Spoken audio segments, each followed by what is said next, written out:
30년 전 대구 서문시장에서 세 살배기 아들이 사라졌습니다. 부모는 평생을 기다렸습니다. 닫힌 방, 식어가는 밥상, 멈춰버린 시간. 그리고 어느 날 누군가 나타났습니다. 저, 당신들 아들입니다. 유전자 검사 결과 99.99% 일치. 하지만 그는 진짜 아들이 아니었습니다. 조직적 사기였습니다. 검사까지 조작했습니다. 30년을 기다린 부모의 마음을 짓밟았습니다. 사기범을 검거하러 온 검사. 그가 거실벽에 걸린 사진을 보는 순간 온몸이 얼어붙었습니다. 이 사진, 제가 가진 사진과 똑같습니다. 찢어진 사진 반쪽, 33년 동안 간직해온 유일한 단서, 두 조각을 맞추자 완벽한 가족 사진이 됐습니다.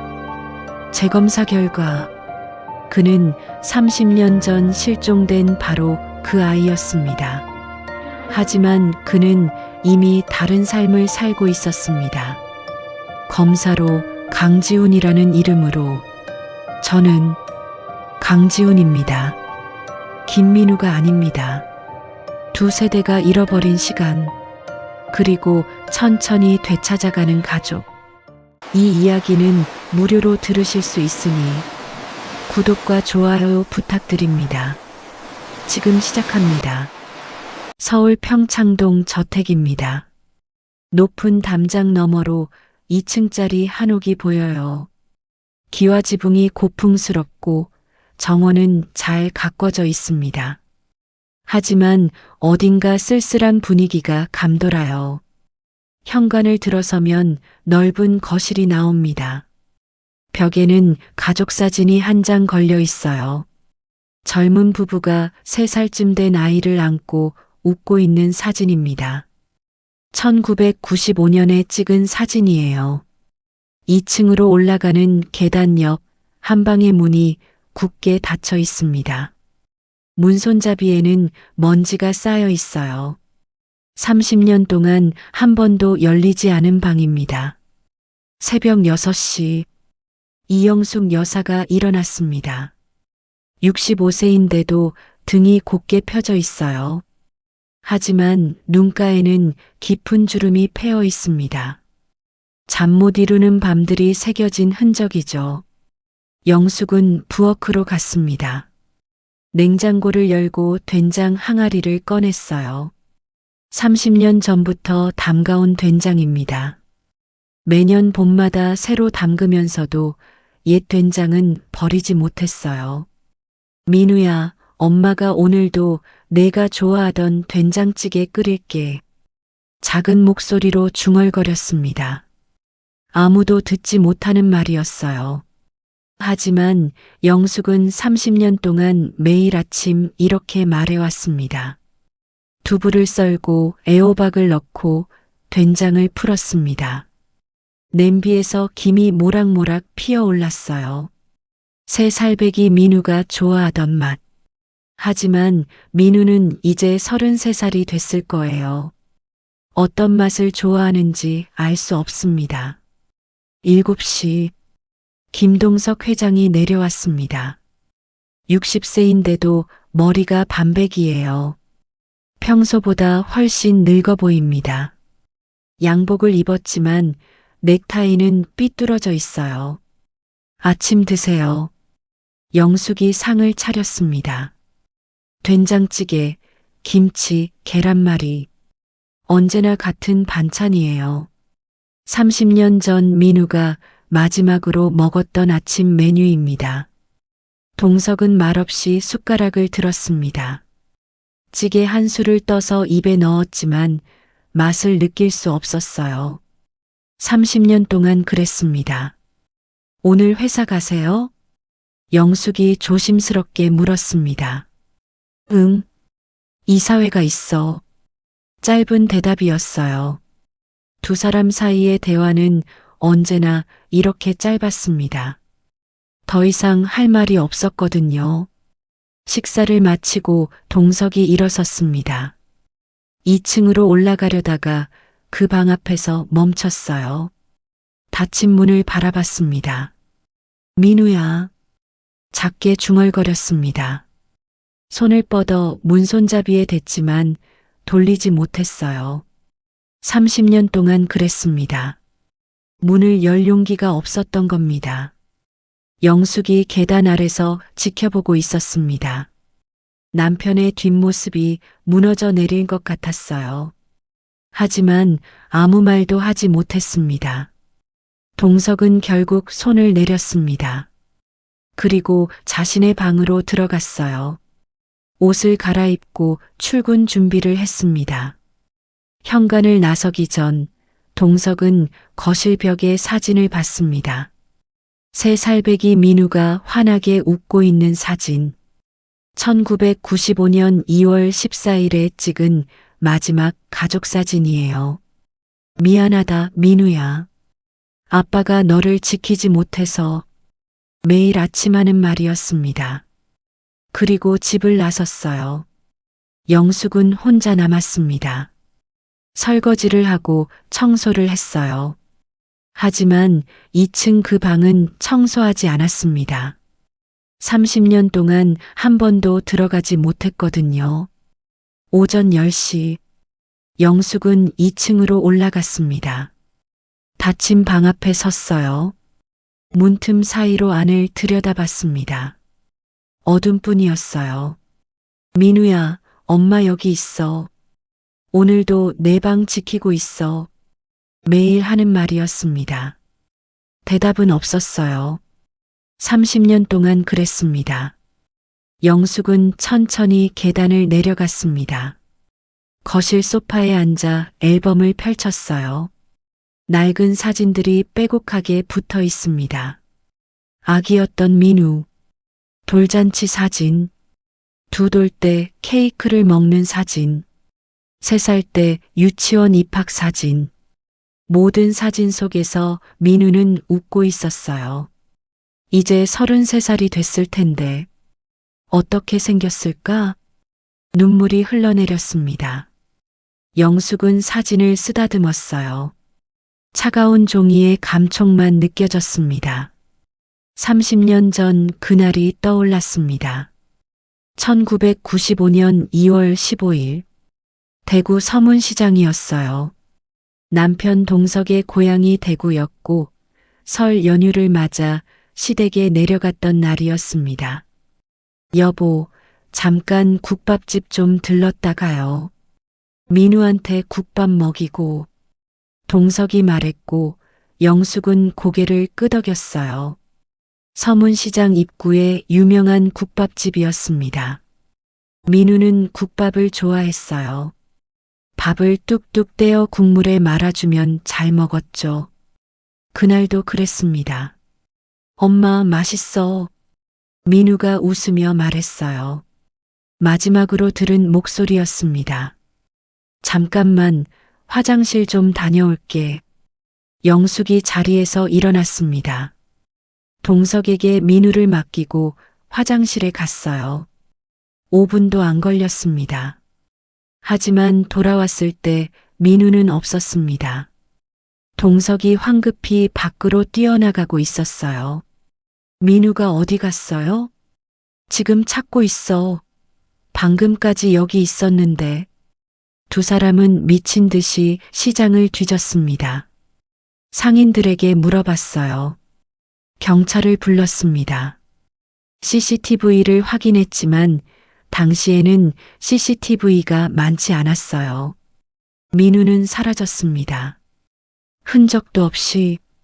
경찰은 유괴 가능성이 높다고 했습니다. 하지만 몸값 요구 전화는 오지 않았어요. 단서도 목격자도 없었습니다.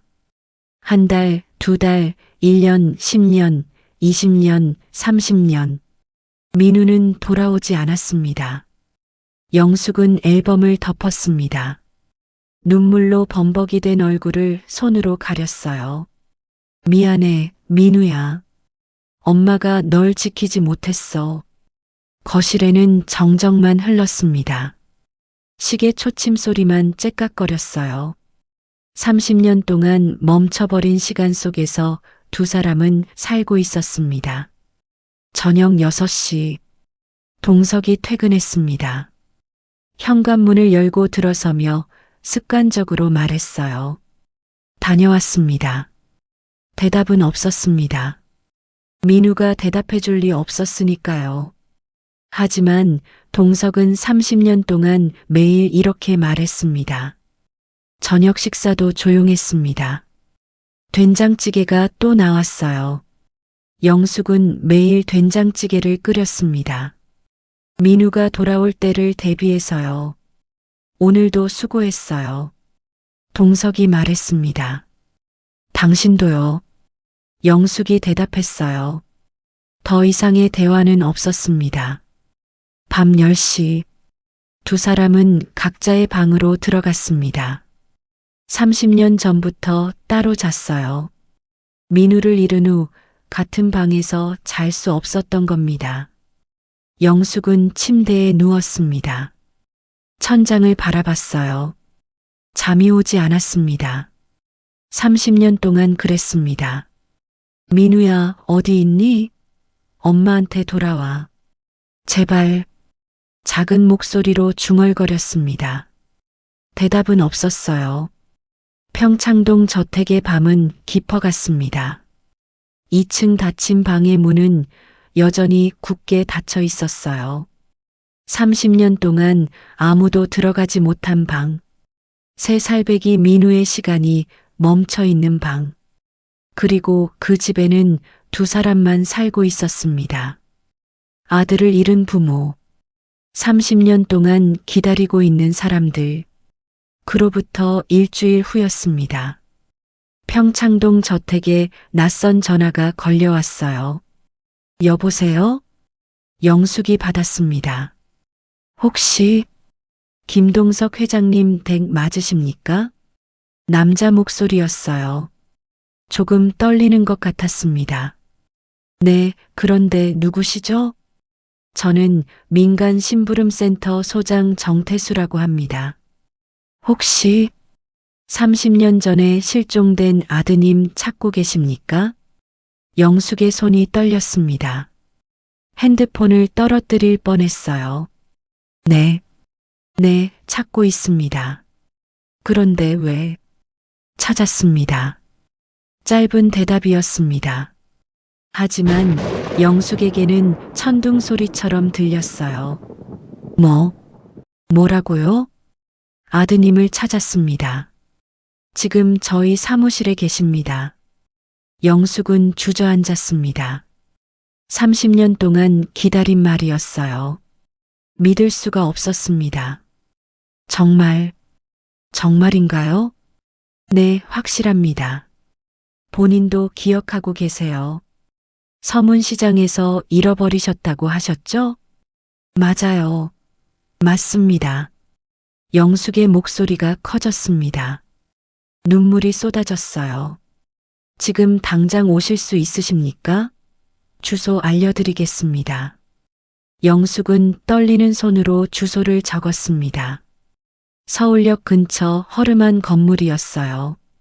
전화를 끊자마자 동석에게 전화를 걸었습니다. 여보, 민우를 찾았대요. 동석의 목소리도 떨렸습니다. 지금 당장 와요.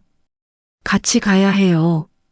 30분 후 두 사람은 차를 타고 서울역으로 향했습니다.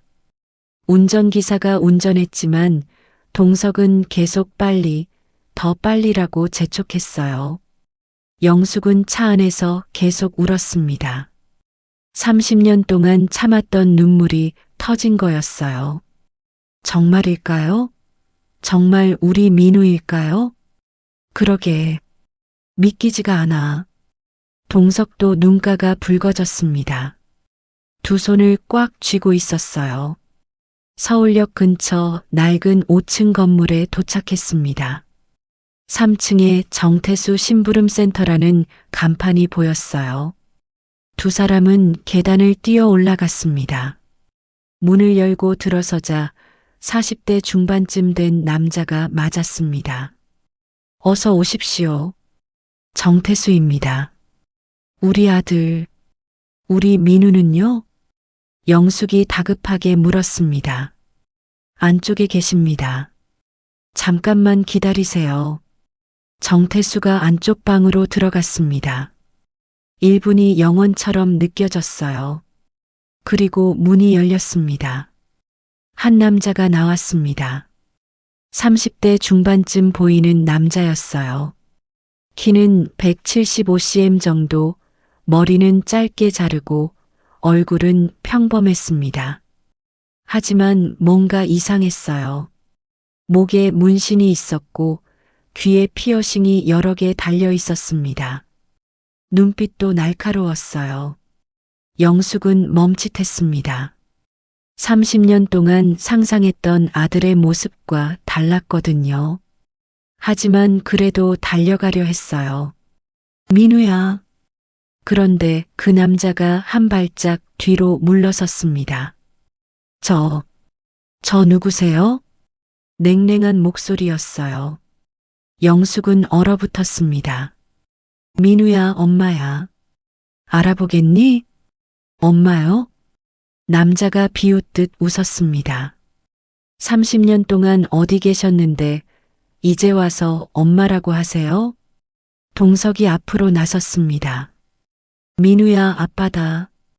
우리가 너를 얼마나 찾았는지 아니? 찾았다고요? 30년 동안요? 남자의 목소리에 냉소가 섞여 있었어요. 저는 30년 동안 고아원에서 자랐습니다. 아무도 찾으러 오지 않았어요. 영숙의 다리가 후들거렸습니다. 동석이 부축했어요. 정태수가 끼어들었습니다. 회장님, 이분이 맞습니다. 제가 여러 경로로 확인했어요. 서문시장에서 실종된 날도 정확히 기억하고 계시고요. 정말 우리 민우가 맞나요? 동석이 떨리는 목소리로 물었습니다. 유전자 검사를 하시면 확실합니다. 정태수가 서류를 꺼냈어요. 이미 간이 검사는 해봤습니다. 여기 결과지 있습니다. 서류에는 친자 가능성 99.9%라고 적혀 있었습니다. 영숙은 서류를 떨리는 손으로 받아들었어요. 민우야. 다시 아들에게 다가가려 했습니다. 하지만 남자는 또 물러섰어요. 저한테 함부로 다가오지 마세요. 민우야, 엄마가 미안해. 엄마가 너를 지키지 못했어. 영숙이 무릎을 꿇었습니다. 바닥에 주저앉아 울기 시작했어요. 일어나세요. 남자의 목소리는 여전히 차가웠습니다. 30년 동안 혼자 살았습니다. 배고파도 아파도 무서워도 아무도 없었어요. 이제 와서 부모라고 하면 뭐가 달라지나요? 동석도 눈물을 흘렸습니다. 미안하다, 아들아. 아빠가 잘못했다. 잘못했다고 해서 30년이 돌아오나요? 남자가 돌아서려 했습니다. 정태수가 급히 말했어요. 잠깐만요. 회장님, 이분을 설득해 주세요. 가족인데 이러시면 안 되죠. 영숙이 일어나 남자의 팔을 붙잡았습니다. 민우야, 제발. 집에 가자. 내 방이 그대로 있어. 30년 동안 한 번도 안 건드렸어. 남자가 영숙을 뿌리쳤습니다. 제 방이요? 30년 동안 먼지만 쌓인 방 말하는 거예요? 민우야, 제 이름 함부로 부르지 마세요. 저는 이제 박철수로 살았어요. 고아원에서 받은 이름입니다. 박철수? 그 이름을 들은 순간 영숙은 다시 무너졌습니다. 동석이 앞으로 나섰습니다. 알겠다. 내가 화난 거 이해한다. 하지만 유전자 검사만이라도 제대로 하자. 그게 서로를 위한 거다. 유전자 검사요? 철수가 비웃었습니다. 그래서 제가 가짜라는 걸 증명하고 싶으세요? 아니야. 내가 진짜 우리 아들이라는 걸 확인하고 싶은 거야. 동석의 목소리가 간절했습니다. 철수는 잠시 생각하더니 고개를 끄덕였어요. 좋아요. 하세요. 하지만 결과가 나와도 저는 당신들 집에 안 갑니다. 왜? 왜 그러니? 30년 동안 없던 부모가 갑자기 생기면 어색하잖아요. 철수는 그렇게 말하고 밖으로 나가버렸습니다. 정태수가 황급히 뒤따라갔어요. 사무실에는 동석과 영숙만 남았습니다. 두 사람은 한참 동안 말을 잃지 못했어요. 여보, 영숙이 떨리는 목소리로 말했습니다. 정말 우리 민우일까요? 너무 달라요. 30년이 지났잖아. 사람이 변할 수도 있지. 하지만 동석의 목소리에도 확신이 없었습니다. 유전자 검사 결과를 기다려보자. 이틀 후 정식 유전자 검사 결과가 나왔습니다. 친자 확률 99.99%. 박철수는 김동석과 이영숙의 친아들이 맞았습니다. 하지만 이상하게도 기쁘지 않았어요. 뭔가 찜찜한 느낌이 들었습니다. 유전자 검사 결과가 나온 다음 날입니다. 동석과 영숙은 다시 정태수 사무실을 찾아갔어요. 이번엔 결과지를 들고 갔습니다. 손이 떨렸어요. 30년 만에 아들이 진짜라는 게 증명된 거였으니까요. 철수 씨, 결과가 나왔습니다. 동석이 서류를 내밀었습니다. 철수는 서류를 대충 훑어봤어요. 친자 확률 99.99%라는 글자를 봤지만 표정 변화가 없었습니다. 그래서요? 냉담한 반응이었어요. 영숙은 당황했습니다. 이제 집으로 가자. 내가 우리 아들이 맞잖니. 영숙이 간절한 목소리로 말했습니다. 하지만 철수는 고개를 저었어요. 싫어요. 저는 혼자 사는 게 편해요. 민우야, 제발. 제발 그 이름 좀 부르지 마세요. 짜증나니까. 철수의 목소리가 날카로워졌습니다. 영숙은 입을 다물었어요. 눈가에 눈물이 맺혔습니다. 동석이 한숨을 쉬었습니다. 알겠다. 천천히 생각해라. 하지만 한 번만이라도 집에 와봐라. 내 방을 보여주고 싶구나. 제 방이요? 철수가 비웃었습니다. 30년 동안 먼지만 쌓인 방 보러 가라고요? 재미있겠네요. 그래도 동석은 말을 잇지 못했습니다. 철수는 담배를 꺼내 물었어요. 사무실 안에서요. 정태수가 조심스럽게 말했습니다. 여기서 담배 피우면 안 되는데. 하지만 철수는 무시했습니다. 라이터로 불을 붙이며 말했어요. 한 번만 갈게요. 딱 한 번. 그리고 다시는 연락하지 마세요. 영숙의 얼굴이 밝아졌습니다. 정말 올 거니? 조건이 있어요. 철수가 담배 연기를 내뿜으며 말했습니다. 용돈 주세요. 30년 동안 못 받은 거 한꺼번에요. 동석은 당황했습니다. 용돈? 네. 30년이면 한 달에 50만 원씩만 쳐도 1억 8천만 원인데요. 일단 1억만 주세요. 뭐? 동석의 눈이 커졌습니다. 하지만 영숙이 급히 끼어들었어요. 줄게. 얼마든지 줄게. 그러니까 집에만 와줘. 엄마가 그렇게 말했으니 믿을게요. 내일 계좌로 넣어주세요. 철수가 담배를 바닥에 비볐습니다. 사무실 바닥에 꺼진 담배꽁초가 굴러다녔어요. 이틀 후 철수가 평창동 저택에 왔습니다. 검은색 가죽 재킷을 입고 찢어진 청바지를 입었어요. 손에는 작은 가방 하나만 들고 있었습니다. 목에 문신이 선명하게 보였어요. 어서 와. 영숙이 현관에서 맞았습니다. 눈가에 눈물이 맺혀 있었어요. 30년 만에 아들이 집에 오는 날이었으니까요. 신발 벗어야 해요? 철수가 물었습니다. 응, 신발은 현관에. 귀찮네. 철수는 신발을 신은 채로 안으로 들어갔습니다. 영숙은 아무 말도 하지 못했어요. 그저 따라 들어갈 뿐이었습니다. 거실에 들어선 철수는 주변을 둘러봤습니다. 와, 집 진짜 크네요. 역시 재벌은 다르네. 이런 데서 살면 좋겠다. 비꼬는 투였습니다. 동석이 거실에서 기다리고 있었어요. 왔구나. 네, 왔어요. 근데 돈은요? 첫마디가 돈 이야기였습니다. 동석의 표정이 굳었어요. 입금했다. 확인해봐라. 철수는 핸드폰을 꺼내 확인했습니다.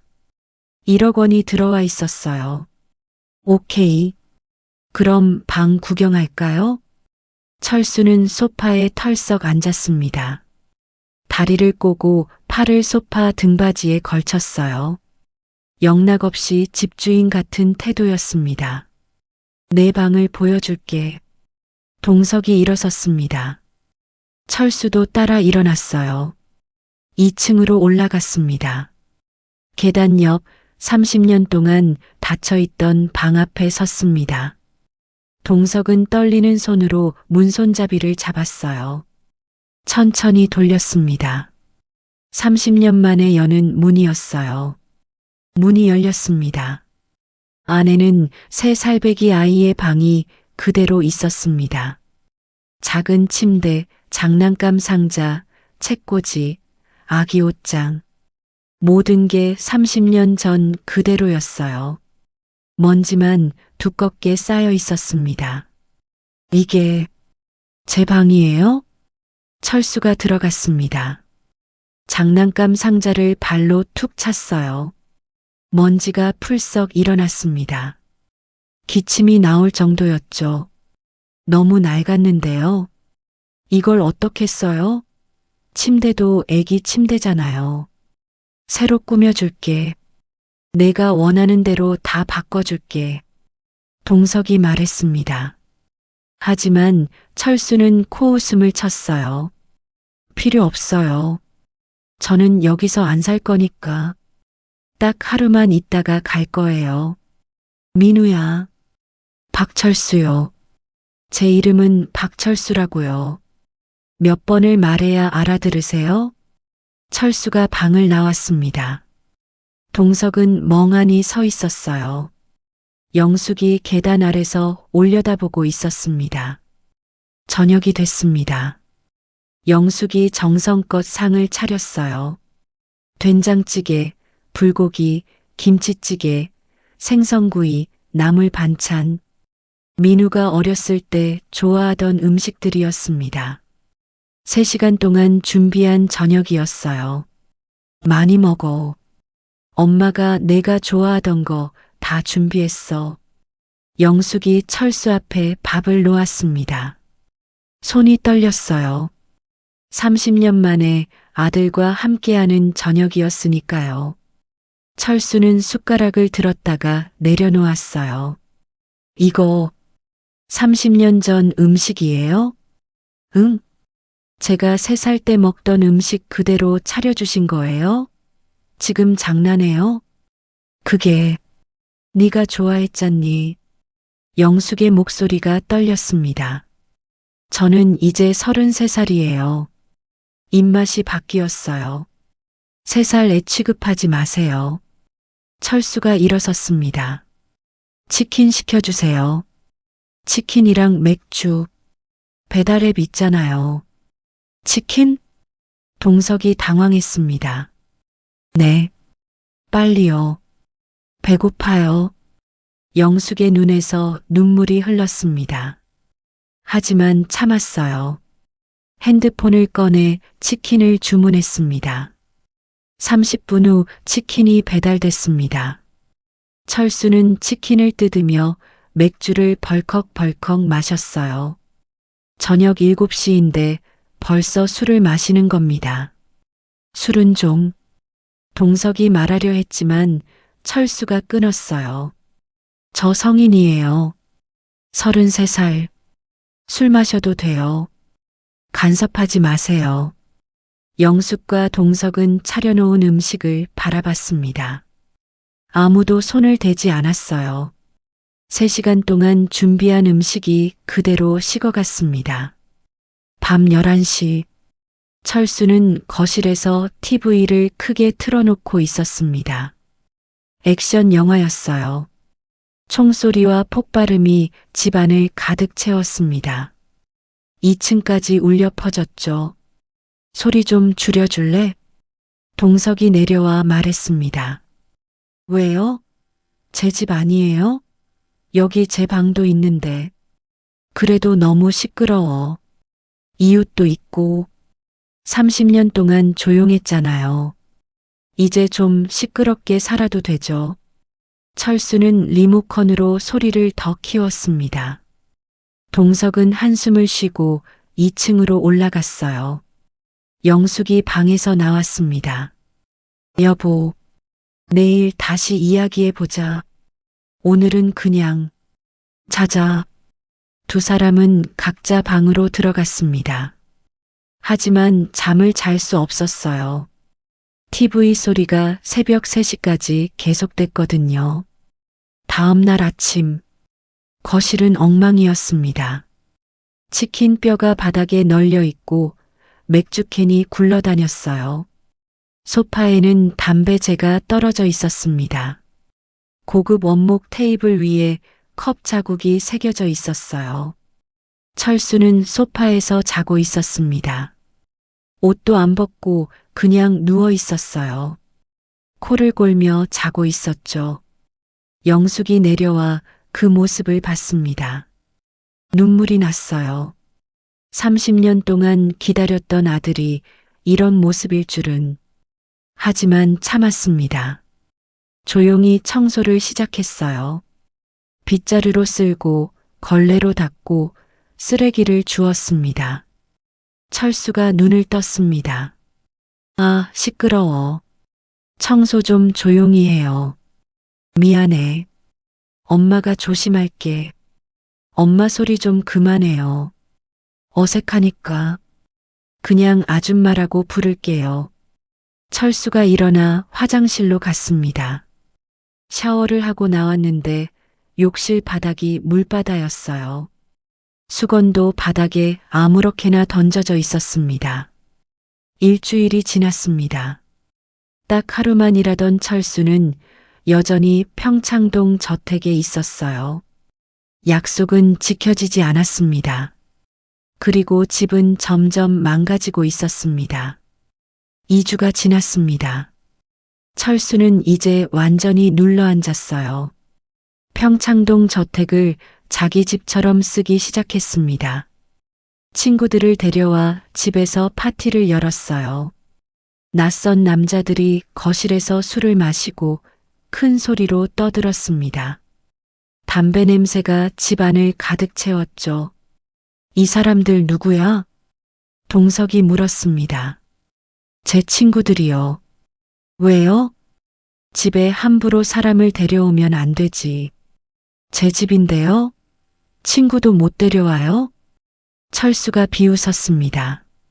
친구들도 함께 웃었어요. 동석은 말을 잃었습니다. 그날 밤 파티가 끝난 후 거실은 난장판이었습니다. 영숙이 아끼던 고려청자 화병이 깨져 있었어요. 바닥에 산산조각 나 있었습니다. 이게 무슨 짓이니? 영숙이 소리쳤습니다. 30년 만에 처음으로 소리를 지른 거였어요. 아, 미안해요. 친구가 실수로 건드렸나 봐요. 철수는 미안해하지 않았습니다. 오히려 귀찮다는 표정이었어요. 이건 할머니 유품이야. 돌아가시면서 물려주신 거라고. 그래요? 그럼 보험 들어놨겠네요. 보험금 타면 되죠. 철수는 그렇게 말하고 2층으로 올라가 버렸습니다. 영숙은 깨진 화병 조각을 주우며 울었어요. 3주째 되던 날이었습니다. 철수가 동석의 서재로 들어갔어요. 허락도 받지 않고요. 여기가 아버지 서재네요? 응. 그런데 왜? 구경 좀 하면 안 돼요? 제 아버지 방인데. 철수는 책장을 뒤지기 시작했습니다.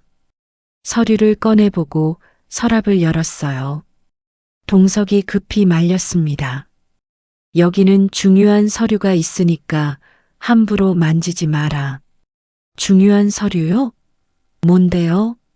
회사 서류? 철수의 눈빛이 변했습니다. 동석은 불안해졌어요. 그냥 나가거라. 싫은데요. 제 집인데 왜 못 들어가요? 철수는 계속 서류를 뒤졌습니다. 동석이 팔을 잡으려 했지만 철수가 뿌리쳤어요. 손대지 마세요. 목소리가 날카로웠습니다. 동석은 놀라서 물러섰어요. 그날 저녁 철수가 식탁에 앉으며 말했습니다. 회사 지분 좀 주세요. 뭐? 동석이 놀라 포크를 떨어뜨렸습니다. 지분이요. 저도 아들이잖아요. 당연히 받아야죠. 지분은 그건 나중에 상속으로. 나중에요? 언제죠? 아버지가 돌아가시고 나서요? 철수가 비웃었습니다. 그때까지 기다리라고요? 저 지금 33살이에요. 언제까지 기다려요? 영숙이 끼어들었습니다. 민우야, 그런 이야기는 천천히. 박철수요. 몇 번을 말해요. 철수가 소리쳤습니다. 영숙은 입을 다물었어요. 지분 30%만 주세요. 그 정도면 적당하죠? 30%? 동석의 얼굴이 굳었습니다. 한빛건설 지분 30%면 수천억 원 가치였어요. 네. 그리고 강남에 있는 빌딩도 하나 주세요. 제 명의로요. 넌 지금. 왜요? 제가 친아들 맞잖아요. 유전자 검사도 했고. 당연한 권리 아니에요? 철수의 눈빛이 차가웠습니다. 동석은 말을 잃었어요. 생각해 볼게. 언제까지요? 시간이 필요하다. 일주일 드릴게요. 일주일 안에 서류 준비하세요. 철수는 그렇게 말하고 자리에서 일어났습니다. 저녁도 먹지 않고 나가버렸어요. 영숙이는 떨리는 목소리로 말했습니다. 여보, 이건 아닌 것 같아요. 너무. 나도 알아. 하지만 어떻게 해야 할지 모르겠어. 동석도 당황한 표정이었습니다. 사흘 후 철수는 더 큰 요구를 했습니다. 예금 계좌도 하나 만들어주세요. 제 명의로. 거기에 100억 정도 넣어주시고요. 100억? 네. 당장은 아니고 한 달 안에요. 생활비 필요하잖아요. 생활비로 100억? 동석이 믿을 수 없다는 표정을 지었습니다. 저거요? 그럼 200억? 너 지금 장난하니? 동석의 목소리가 높아졌습니다. 처음으로 화를 낸 거였어요. 장난 아니에요. 진심이에요. 안 주실 거예요? 당연히 안 주지. 그래요? 철수가 핸드폰을 꺼냈습니다. 그럼 기자회견 할까요? 30년 만에 찾은 아들을 홀대하는 재벌 부부. 기사 제목 괜찮죠? 뭐? 기자들한테 다 말할 거예요. 저 찾아놓고 돈 한 푼 안 준다고. SNS에도 올리고요. 철수가 웃었습니다. 아기가 가득한 웃음이었어요. 너 지금 협박하는 거니? 협박이요? 아니에요. 그냥 제 권리 찾는 거예요. 동석은 주먹을 쥐었습니다. 하지만 때릴 수 없었어요. 친아들이니까요. 영숙이 울면서 말했습니다. 민우야, 제발. 이러지 마. 박철수요. 이름도 제대로 못 불러요? 철수가 소리쳤습니다. 영숙은 주저앉아 울었어요. 일주일이 지났습니다. 동석은 변호사와 상담했어요. 회장님, 이건 명백한 공갈입니다. 경찰에 신고하셔야 합니다. 하지만 친아들인데, 친아들이라도 범죄는 범죄입니다. 변호사가 단호하게 말했습니다. 하지만 동석은 결정하지 못했어요. 그날 밤 철수가 또 술을 마시고 들어왔습니다. 비틀거리며 계단을 올라가다가 영숙이 아끼던 액자를 발로 찼어요. 액자가 떨어져 깨졌습니다. 조심해라. 동석이 소리쳤습니다. 왜요? 제 집인데 뭘 어떻게 하든 제 맘이죠. 이건 내 집이 아니야. 아니에요? 그럼 누구 집인데요? 제 방도 있는데? 철수가 계단에 주저앉았습니다. 술 냄새가 진동했어요. 서류 준비했어요? 일주일 지났는데. 안 준비했다. 동석이 단호하게 말했습니다. 그래요? 철수가 일어났습니다. 비틀거리며 옥상으로 향했어요. 동석과 영숙이 급히 따라갔습니다. 뭐 하려고? 옥상 난간에 철수가 올라섰습니다. 아래를 내려다봤어요. 여기서 떨어지면 죽겠죠? 내려와. 위험해. 영숙이 소리쳤습니다. 서류에 도장 찍어주세요. 그럼 내려올게요. 너 미쳤어? 미쳤어요. 30년 동안 혼자 살아서 미쳤어요. 이제 보상받고 싶어요. 철수의 목소리가 떨렸습니다. 하지만 눈빛은 차갑고 계산적이었어요. 영숙이 무릎을 꿇었습니다. 제발 내려와.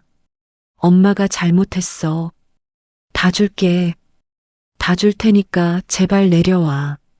정말이요? 그래, 정말이야. 그러니까 제발. 철수가 난간에서 내려왔습니다. 영숙이 달려가 안으려 했지만 철수는 피했어요. 내일 서류 준비하세요. 지분 30%, 강남 빌딩, 예금 100억. 다 제 명의로요.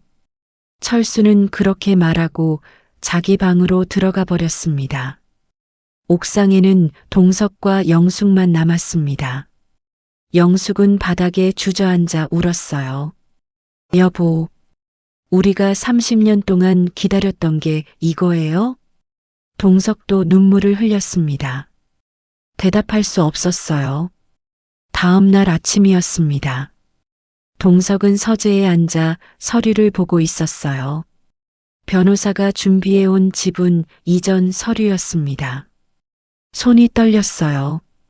펜을 들었다가 내려놓기를 반복했습니다. 정말 이래야 하나? 중얼거렸습니다.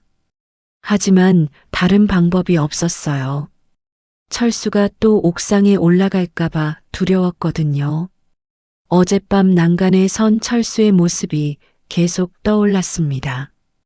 여보, 아침 드세요. 영숙이 불렀습니다. 동석은 한숨을 쉬며 서재를 나왔어요. 복도를 걸으며 2층을 올려다봤습니다. 철수의 방문이 굳게 닫혀 있었어요.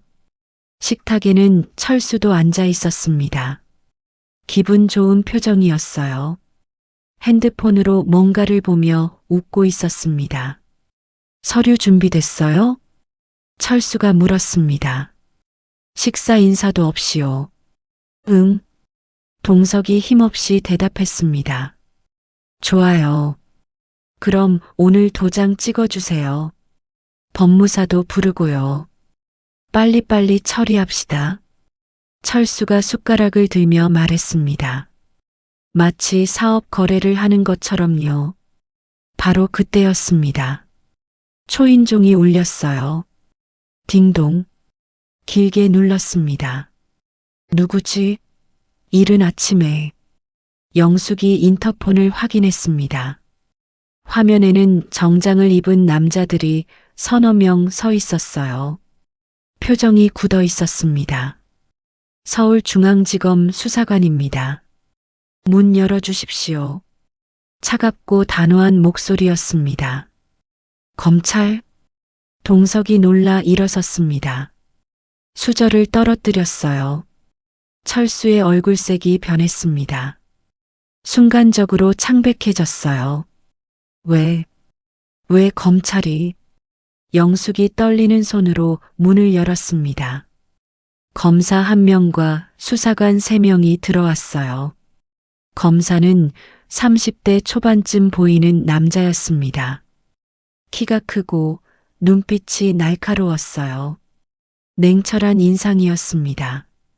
서울중앙지검 강지훈 검사입니다. 수색영장 집행하겠습니다. 검사가 영장을 내밀었습니다. 동석은 당황한 표정으로 영장을 받아들었어요. 손이 떨려서 제대로 읽을 수가 없었습니다. 무슨 일이십니까? 왜 갑자기? 사기 및 공갈 혐의로 수사 중입니다. 박철수 씨 계시죠? 강지훈 검사의 시선이 철수에게 향했습니다. 날카로운 눈빛이었어요. 철수는 자리에서 벌떡 일어났습니다. 저 아무것도 안 했는데요. 무슨 오해 아니에요? 오해가 아닙니다. 조용히 하시고 협조해 주십시오. 수사관들이 집안을 수색하기 시작했습니다. 철수의 방, 거실, 서재, 곳곳을 뒤지기 시작했어요. 서랍을 열고 짐을 뒤지고 핸드폰을 압수했습니다. 이게 무슨 일입니까? 우리 아들이 무슨 죄를 지었다고?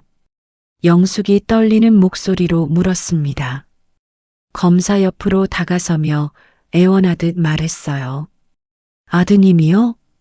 강지훈 검사가 영숙을 바라봤습니다. 눈빛에 의아함이 담겨 있었어요. 이 사람이 정말 아드님이십니까?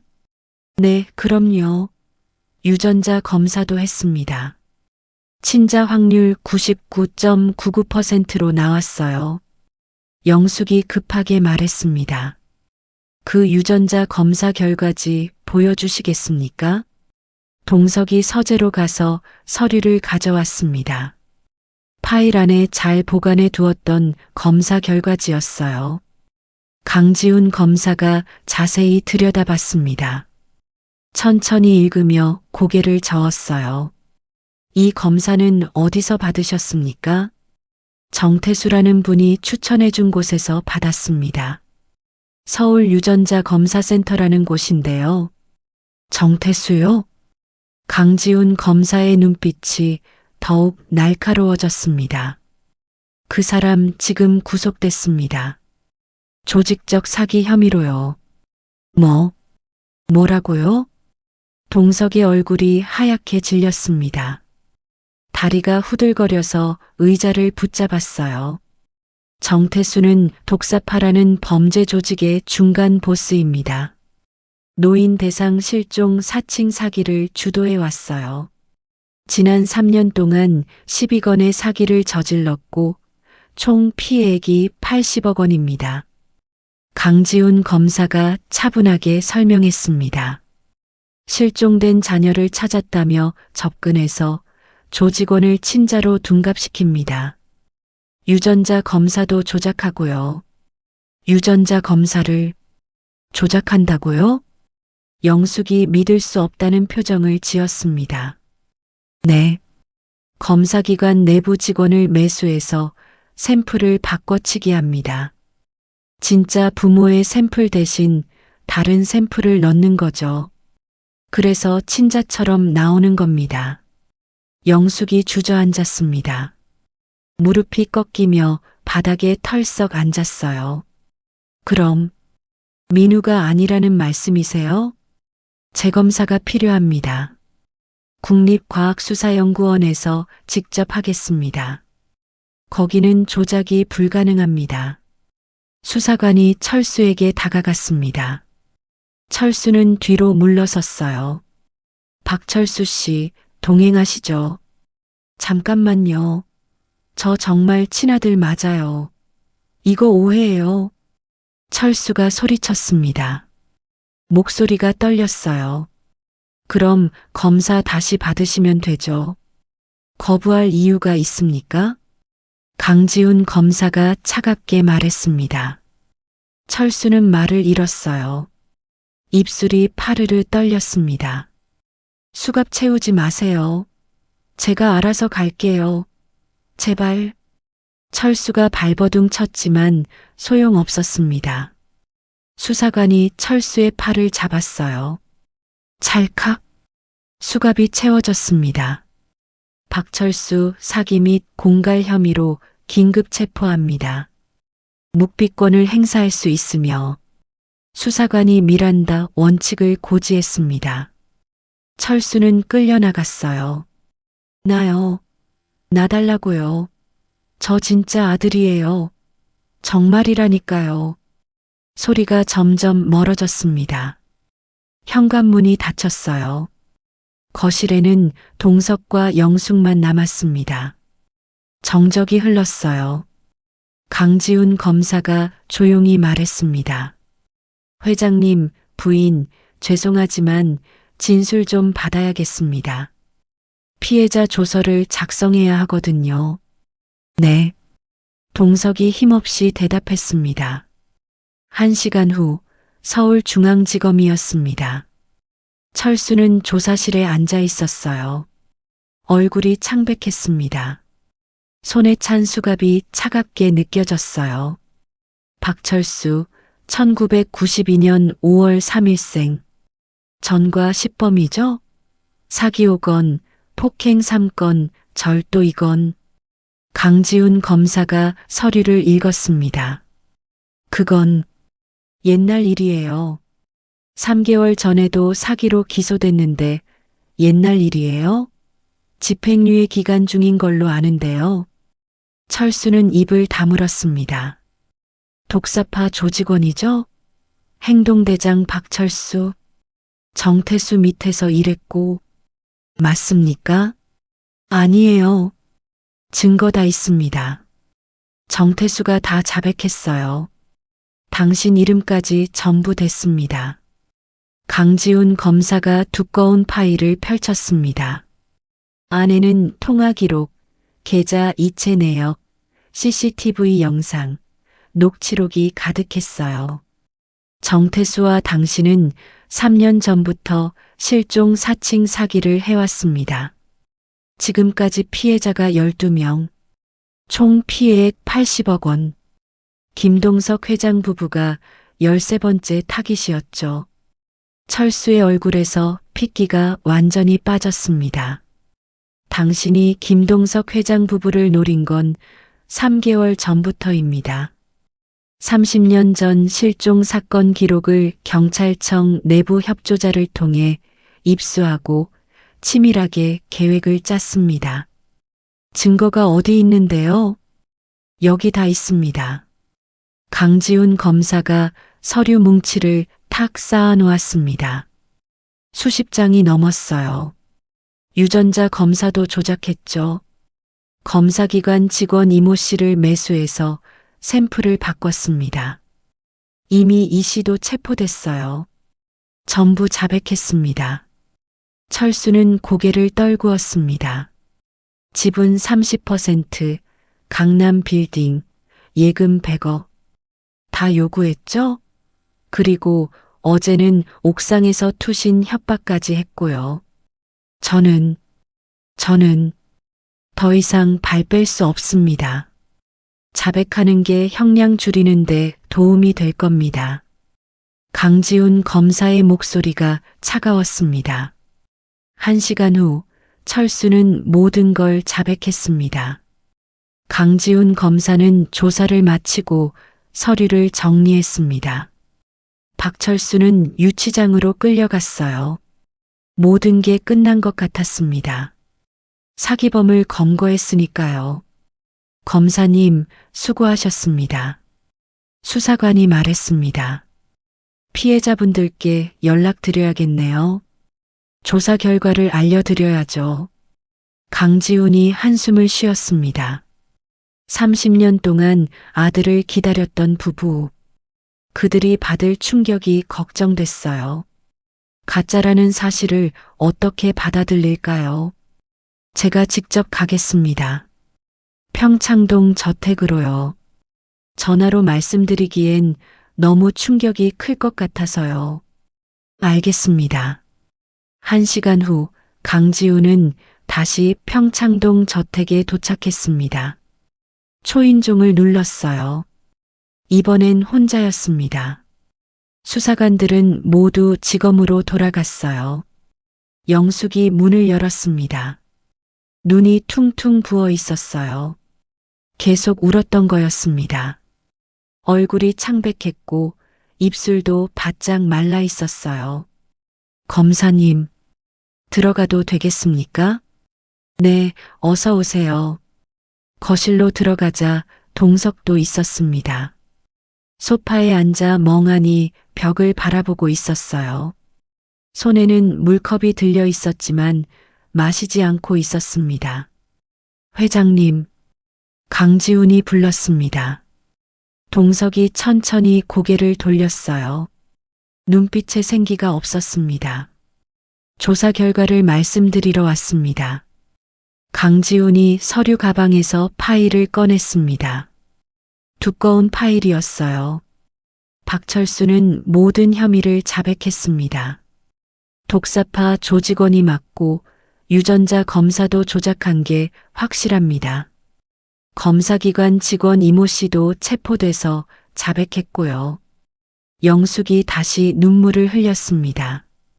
눈물이 볼을 타고 주르륵 흘러내렸어요. 그럼 정말 우리 민우가 아닌 거네요. 네, 죄송합니다. 강지훈이 고개를 숙였습니다. 재검사는 필요 없습니다. 박철수와 회장님 부부는 아무 혈연 관계가 없어요. 완전히 남남입니다. 동석은 대답하지 않았습니다. 그저 고개를 떨구고 있었어요. 물컵을 테이블 위에 내려놓는 손이 떨렸습니다. 조직은 전원 검거됐습니다. 정태수를 포함해서 7명 모두 구속됐어요. 다시는 이런 일이 없도록 철저히 수사하겠습니다. 감사합니다, 검사님. 동석이 작은 목소리로 말했습니다. 힘이 하나도 없는 목소리였어요. 강지훈은 일어서려다가 거실 벽을 봤습니다. 가족 사진이 걸려 있었어요. 큰 액자 안에 젊은 부부와 3살배기 아이가 함께 웃고 있는 사진. 1995년이라고 작게 적혀 있었습니다. 강지훈의 발걸음이 멈췄습니다. 사진을 가까이서 봤어요. 아이의 얼굴을 자세히 들여다봤습니다. 심장이 빠르게 뛰기 시작했어요. 이상한 기시감이 들었습니다. 이 사진. 강지훈의 목소리가 떨렸습니다. 네. 영숙이 고개를 들었습니다. 이 사진. 언제 찍으신 겁니까? 1995년 2월 14일이요. 민우가 실종되기 하루 전에 찍은 마지막 가족 사진이에요. 대구 사진관에서 찍었어요. 강지훈은 사진을 뚫어지게 바라봤습니다. 손이 떨렸어요. 심장이 미친 듯이 뛰었습니다.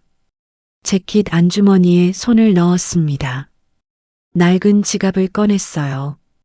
가죽이 닳아서 구석이 헤어진 지갑이었습니다.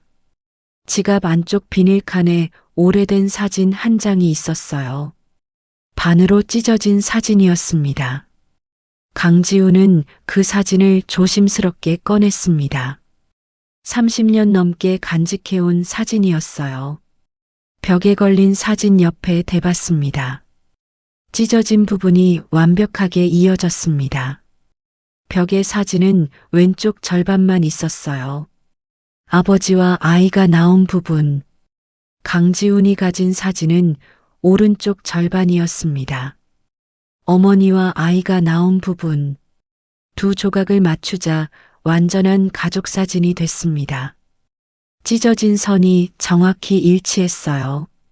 같은 사진이었던 겁니다. 강지훈의 몸이 얼어붙었습니다. 숨을 쉴 수가 없었어요. 이게 어떻게...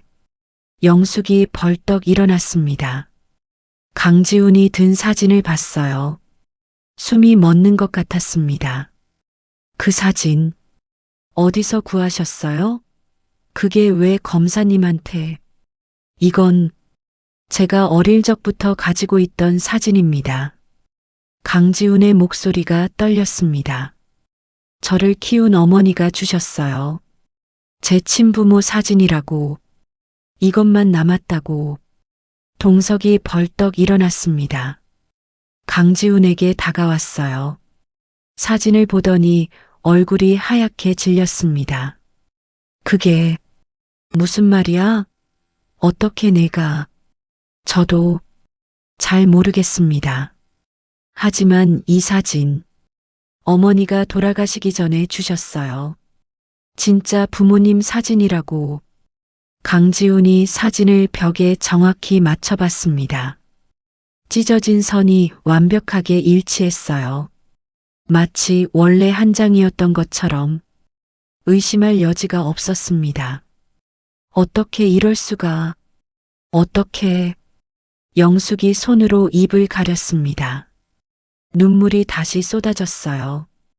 동석이 강지훈의 얼굴을 자세히 봤습니다. 눈, 코, 인매. 자신의 젊은 시절과 닮아 있었어요.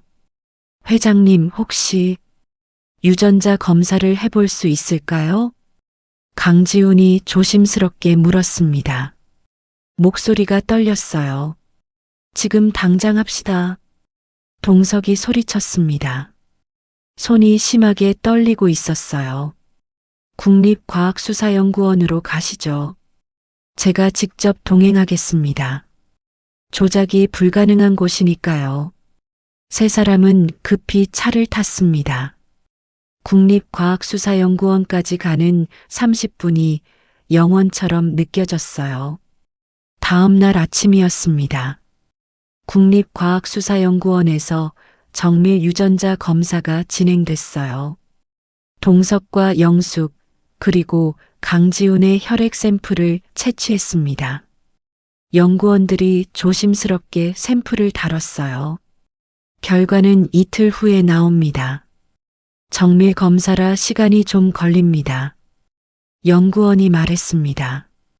이틀은 영원처럼 느껴졌어요. 동석과 영숙은 밤잠을 이루지 못했습니다. 강지훈도 마찬가지였어요. 지검 사무실에 앉아 있어도 일이 손에 잡히지 않았습니다. 설마 정말 나일까? 강지훈은 자신을 키운 어머니를 떠올렸습니다. 강미숙, 이미 5년 전에 돌아가신 분이었어요. 폐암이었습니다. 어머니는 임종 전에 말씀하셨습니다. 지훈아, 엄마가 너한테 미안해. 사실은 엄마가... 하지만 끝까지 말씀하지 못하셨어요. 숨이 끊어진 거였습니다. 강지훈은 어머니가 무슨 말을 하려 했는지 평생 궁금했어요. 강지훈은 고아원 출신이 아니었습니다. 강미숙이 키웠어요. 하지만 친어머니는 아니라고 했습니다. 입양한 아들이라고만 했죠. 어디서 입양했는지는 말씀하지 않으셨어요. 어머니, 혹시 나를... 서문시장에서 이틀 후 결과가 나왔습니다. 국립과학수사연구원 회의실에 세 사람이 모였어요. 연구원이 서류를 들고 들어왔습니다. 표정이 진지했어요. 검사 결과 나왔습니다. 모두가 숨을 죽였습니다. 심장 소리만 들릴 것 같았어요. 강지훈 씨와 김동석 씨, 이영숙 씨는 연구원이 잠시 멈췄습니다. 서류를 한 번 더 확인했어요. 부자관계 확률 99.99%입니다. 친자관계가 확실합니다. 세 사람 모두 얼어붙었습니다. 다시 말씀해 주시겠어요? 영숙이 떨리는 목소리로 물었습니다. 강지훈 씨는 두 분의 친아들이 맞습니다. 100% 확실합니다. 조작 가능성 전혀 없습니다. 영숙이 주저앉았습니다. 동석이 부축했지만 자신도 다리에 힘이 풀렸어요. 두 사람은 바닥에 주저앉아 울었습니다. 30년 동안 참았던 눈물이 터진 거였어요. 민우야, 우리 민우, 정말 내가 맞구나. 영숙이 울먹이며 강지훈을 바라봤습니다. 손을 뻗었지만 닿지 않았어요.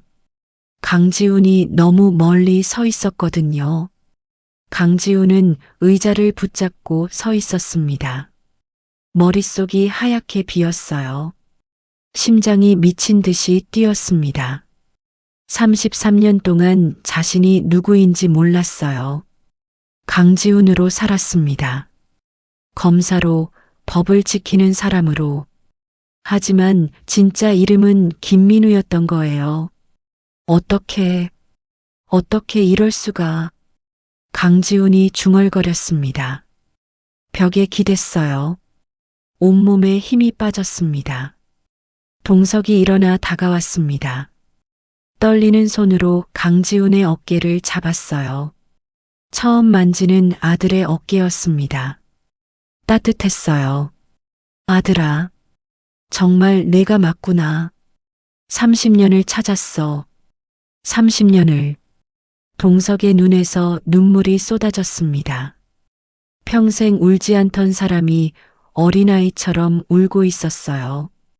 60년을 살면서 가장 많이 우는 날이었습니다. 강지훈도 눈물이 났습니다. 하지만 여전히 혼란스러웠어요. 이 사람들이 부모라니 믿기지 않았습니다.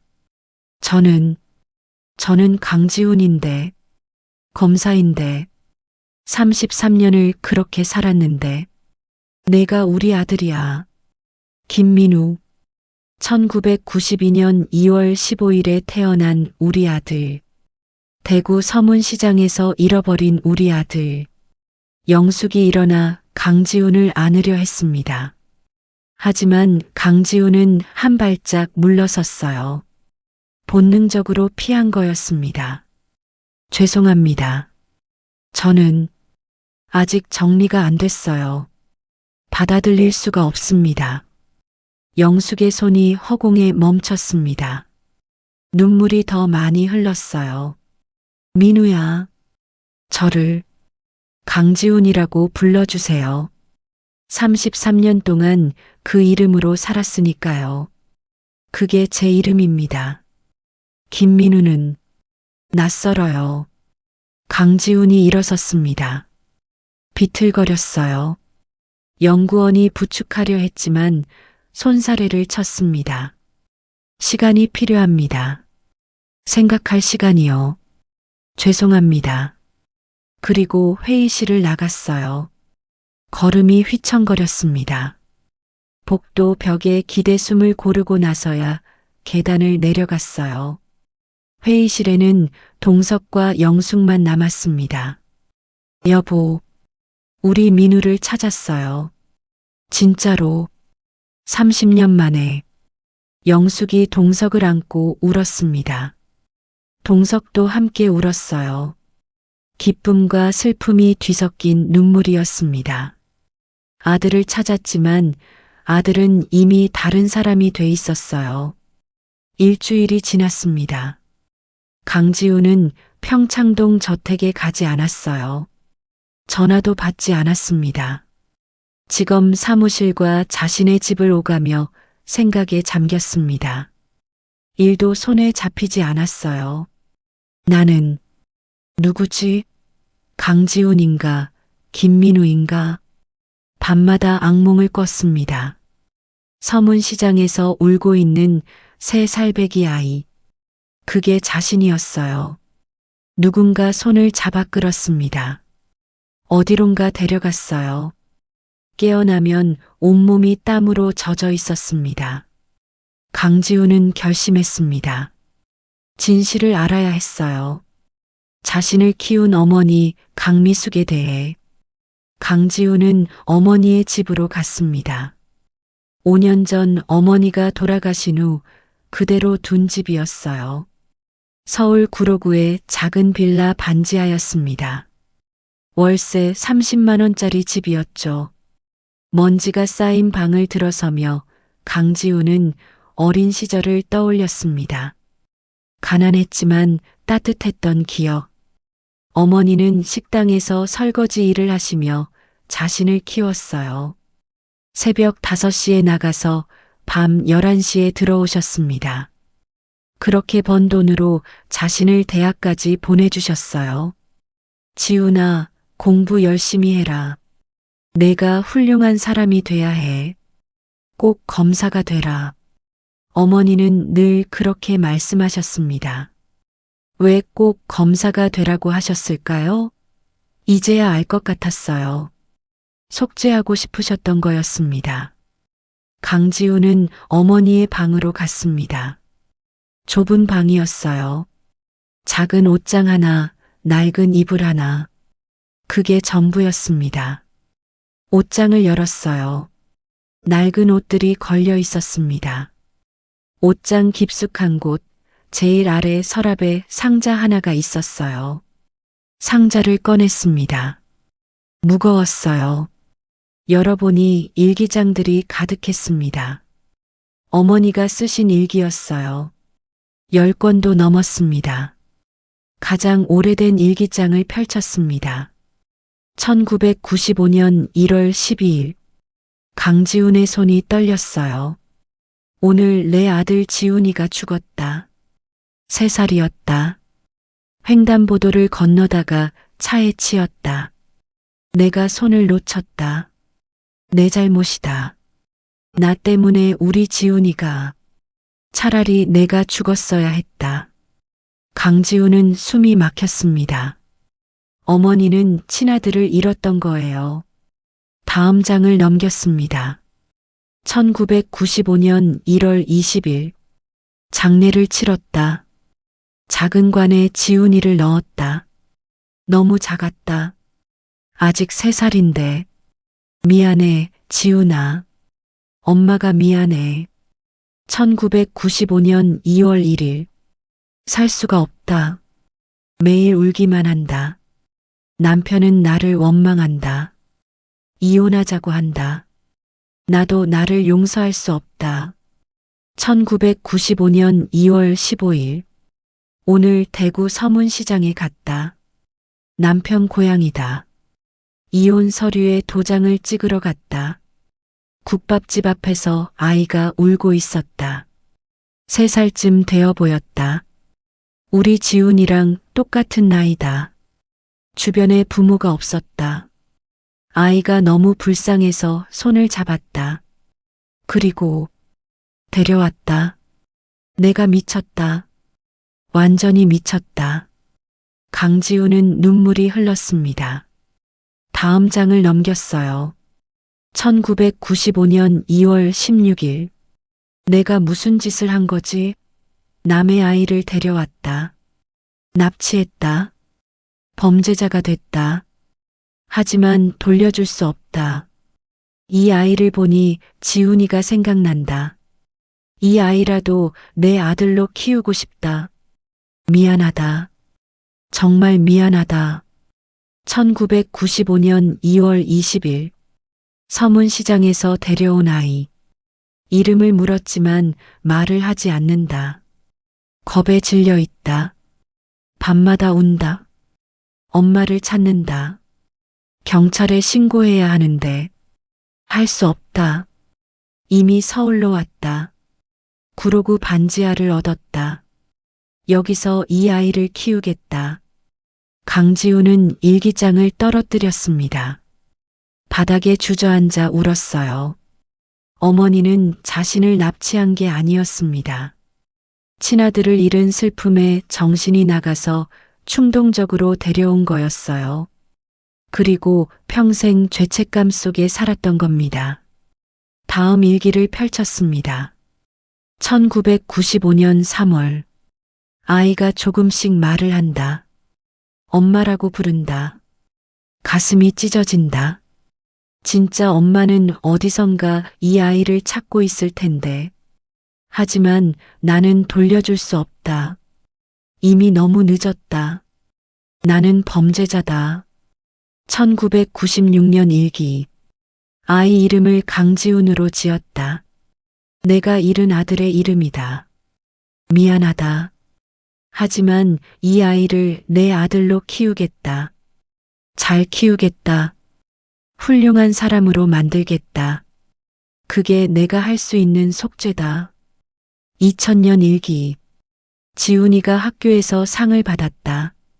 공부를 잘한다. 착하고 똑똑하다. 진짜 부모가 얼마나 자랑스러워할까. 미안하다. 내가 빼앗아서 미안하다. 매일 밤 기도한다. 진짜 부모님이 건강하시길. 강지우는 계속 일기를 읽었습니다. 2010년 일기. 지훈이가 검사가 되겠다고 한다. 정의로운 사람이 되고 싶다고. 가슴이 아프다. 나는 지훈이의 진짜 부모에게 죄를 지었는데 지훈이는 정의로운 사람이 되려 한다. 아이러니다. 범죄자가 키운 아이가 검사가 되다니. 2015년 일기. 지훈이가 검사 시험에 합격했다. 너무 자랑스럽다. 하지만 동시에 두렵다. 언젠가 진실을 알게 되면 나를 용서하지 못할 거다. 당연하다. 나는 용서받을 자격이 없다. 2020년 일기. 어머니가 돌아가시기 직전. 병이 깊어졌다. 폐암 말기다. 이제 얼마 남지 않았다. 지훈이에게 진실을 말해야 하는데 용기가 나지 않는다. 미안하다. 진짜 부모님께 그리고 지훈이에게. 나는 평생 거짓말 속에 살았다. 하지만 지훈이를 사랑한 건 진심이었다. 그것만은 진짜였다. 강지훈은 일기장을 덮었습니다. 한참을 울었어요. 어머니를 원망할 수 없었습니다. 어머니도 아들을 잃은 슬픔 속에 있었으니까요. 그리고 평생 죄책감에 시달리며 자신을 키웠으니까요. 어머니, 용서합니다. 당신도 피해자였어요. 강지훈은 일기장을 가슴에 안았습니다. 핸드폰이 울렸습니다. 동석이었어요. 강지훈은 전화를 받았습니다. 여보세요. 지훈아. 아니, 민우야. 한 번만 집에 와줄 수 있니? 동석의 목소리가 떨렸습니다. 강지훈은 대답하지 못했습니다. 강요하지 않을게. 그냥 한 번만 내 방을 보여주고 싶구나. 저는 아직 알아. 힘들 거야. 하지만 우리도 30년을 기다렸단다. 강지훈은 한참을 망설이다가 대답했습니다. 알겠습니다. 가겠습니다. 이틀 후 강지훈은 평창동 저택을 찾았습니다. 초인종을 눌렀어요. 영숙이 문을 열었습니다. 얼굴이 밝아졌어요. 어서 와. 지훈아. 김민우가 아니라 강지훈이라고 불러줬습니다. 강지훈은 고마웠어요. 들어오렴. 거실로 들어가자 동석도 있었습니다. 일어나서 맞았어요. 왔구나. 네. 세 사람은 어색하게 서 있었습니다. 무슨 말을 해야 할지 몰랐어요. 내 방을 보여줄게. 동석이 2층으로 올라갔습니다. 강지훈도 따라갔어요. 30년 동안 닫혀있던 방 앞에 섰습니다. 들어가 봐. 강지훈은 문을 열었습니다. 새 살배기 아이의 방이 그대로 있었어요. 작은 침대, 장난감, 책, 모든 게 30년 전 그대로였습니다. 우리가 한 번도 건드리지 않았어. 내가 돌아올 거라고 믿었거든. 영숙이 뒤에서 말했습니다. 강지훈은 방을 둘러봤습니다. 낯설었지만 동시에 익숙했어요. 어딘가 기억 저편에 남아있는 것 같았습니다. 감사합니다. 기다려주셔서. 아니야. 우리가 지켜야 할 의무였어. 동석이 말했습니다. 그때 현관에서 소리가 났습니다. 누군가 들어오는 소리였어요. 검사님, 긴급 상황입니다. 수사관이었습니다. 강지훈이 급히 내려갔어요. 무슨 일입니까? 박철수가 유치장에서 난동을 부리고 있습니다. 검사님을 만나게 해달라고. 지금 갑니다. 강지훈이 서울구치소로 향했습니다. 동석과 영숙도 따라왔어요. 구치소 접견실에서 박철수를 만났습니다. 수갑에 묶인 철수가 앉아 있었어요. 얼굴이 초췌했습니다. 검사님, 제발 선처를. 선처요? 당신이 한 짓을 알고 하는 말입니까? 강지훈의 목소리가 차갑게 식었습니다. 저도 살려고 한 거예요. 30년 동안 아들을 기다린 부모의 마음을 짓밟고요. 철수는 고개를 떨구었습니다. 재판에서 모든 걸 밝히겠습니다. 독사파 조직, 12건의 사기, 모든 증거가 있습니다. 한 달 후 재판이 열렸습니다. 서울중앙지방법원 대법정이었어요. 강지훈은 검사석에 앉았습니다. 동석과 영숙은 방청석에 있었어요. 피고인 박철수는 2022년부터 2025년까지 독사파 조직원으로 활동하며 12건의 사기를 저질렀습니다. 강지훈이 기소장을 읽었습니다. 실종 자녀를 찾는 부모들의 애타는 마음을 이용해 80억 원을 갈취했습니다. 특히 김동석, 이영숙 부부에게는. 강지훈의 목소리가 잠시 떨렸습니다. 30년 동안 기다린 희망을 짓밟았습니다. 재판장이 물었습니다. 검사, 구형은? 징역 15년을 구형합니다. 피고인 할 말 있습니까? 박철수가 일어섰습니다. 죄송합니다. 정말 죄송합니다. 그때 재판장이 말했습니다. 피고인 박철수에게 징역 12년을 선고합니다. 망치가 내려쳤어요. 다만 이 자리에서 말하고 싶습니다. 재판장이 동석과 영숙을 바라봤습니다. 피고인은 돈을 훔친 게 아닙니다. 시간을 훔쳤습니다.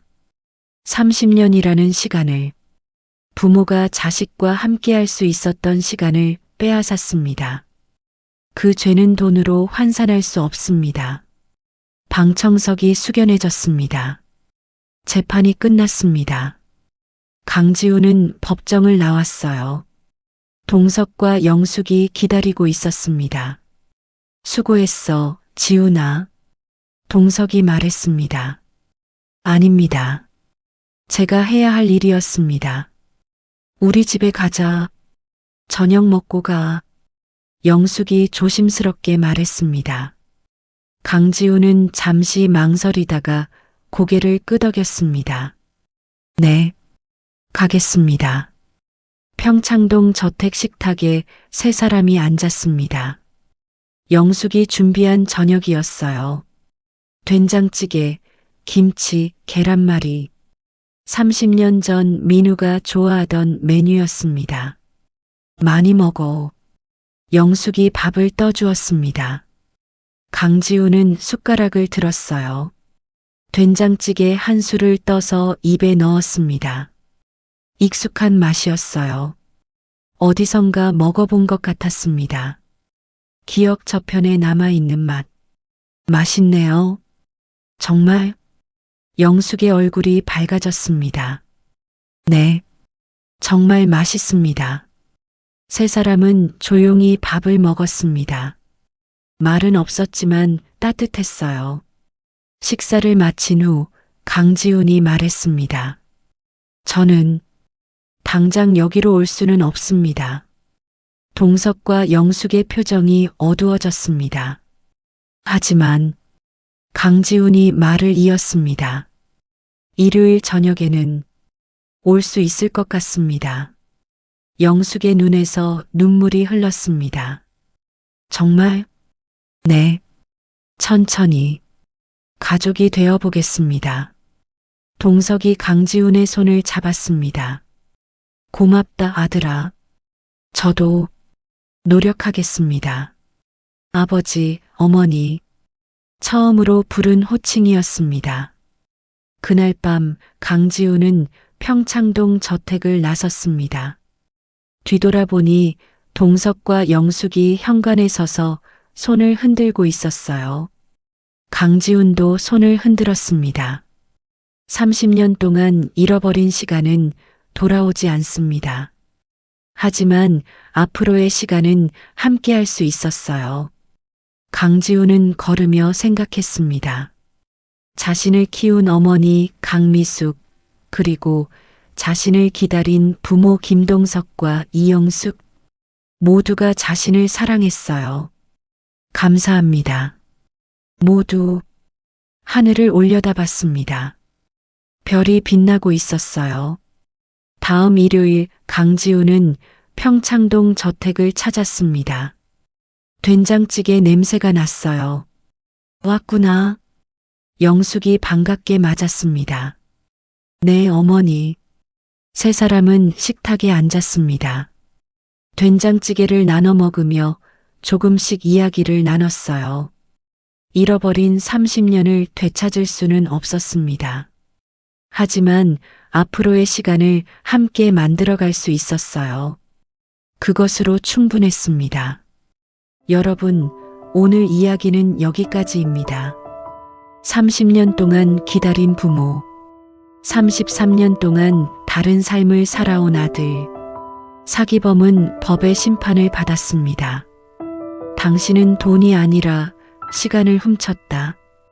잃어버린 30년은 되돌릴 수 없습니다.